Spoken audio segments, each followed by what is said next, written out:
ঘুরাপে 5 বছরের শিশুকে ধর্ষণ করে কম্বল চাপা দিয়ে মেরে দিল 47 বছরের মহেন্দ্র সিং। রক্তাক্ত অবস্থায় উদ্ধার হলো, হাসপাতালে নিয়ে যাওয়ার পরে মৃত বলে চিকিৎসক ঘোষণা করেন। এলাকায় প্রবল উত্তেজনায় রয়েছে। আপনারা দেখছেন এখন নজর ইএনসি বাংলা থেকে।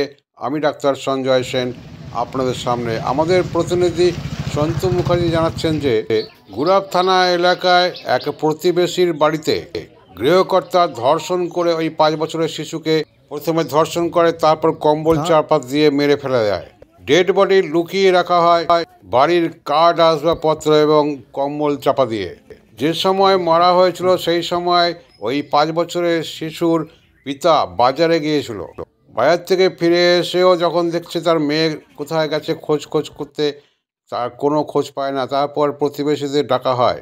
সবাই খুঁজতে যাওয়ার সময় এক প্রতিবেশীর সন্দেহ হয়, কেননা পাশের বাড়ি এক প্রতিবেশীর বাড়িতে সন্দেহ করে খোঁজ খবর করতে গিয়েই ধরা পড়ে সেই মেয়েটির অস্তিত্ব। পুলিশে খবর দেওয়া হয়। পুলিশ তারপর অভিযুক্তকে গ্রেপ্তার করে এবং 5 বছরের ওই শিশুকে হাসপাতালে নিয়ে যাওয়ার পর হাসপাতাল চিকিৎসকগণ বলেন শিশুটি মৃত। ধনেখালি সার্কেল ইন্সপেক্টরের হাতে এই তদন্তের দায়ভার দেওয়া হয়েছে এবং সেই সঙ্গে হুগলি জেলার পুলিশ সুপার কল্যাণ সরকার বলেন, আমরা অভিযুক্তকে গ্রেপ্তার করেছি, তদন্ত শুরু হয়ে গেছে, বিশেষ টিমও তৈরি করা হয়েছে। ঘটনা হয়েছিল যে আমি যখন ওদের পাড়ে গেছি, যেখানে একটি মেয়েটাকে খোঁজাখুঁজি করছে, দিয়ে তার আগের দিন আমার সাথে মানে হচ্ছে ওর যে আসলে তার সাথে একটু ঝামেলা হয়ে গেছে। দিয়ে আমাকে বললো ওদের ঘরে একবার ঢুকে দেখ। আমি ঢুকিনি, আমি ও দাঁড়িয়ে আছে বলে আমি ঢুকিনি। দিয়ে তারপর মেয়ের বাবাই ঢুকে দেখছে মেরে মশারি, তার উপরে একটা কম্বল, তার উপরে কাঠ চাপা দিয়ে আমার বাচ্চাটাকে রেখে দিয়েছে। দিয়ে মেয়ের বাবা ওই মশারি বসে শরীরে দেখছে, তখন যৌন দিয়ে রক্ত বেরোচ্ছে।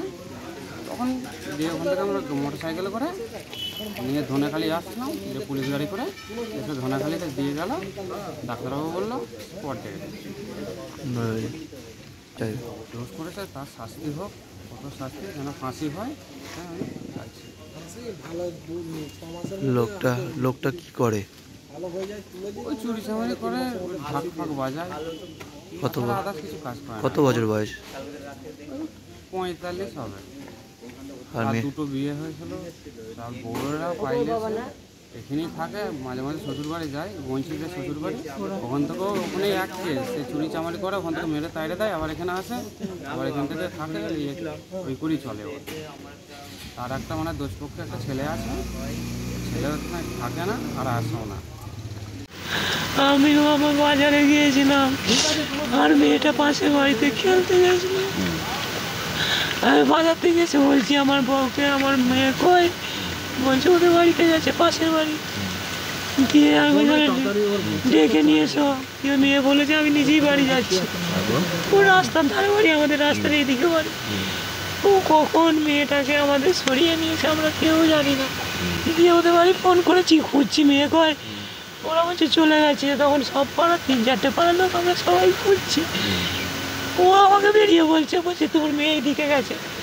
কিন্তু তখনই আমাদের সবারই সন্দেহ হয়েছিল। ঘরে ঢুকে কেউ পাইনি। আমি আবার একবার গেছি, আমাকে কাঠ দিচ্ছে, আমি ওকে ঠেলে সরিয়ে দিয়েছি।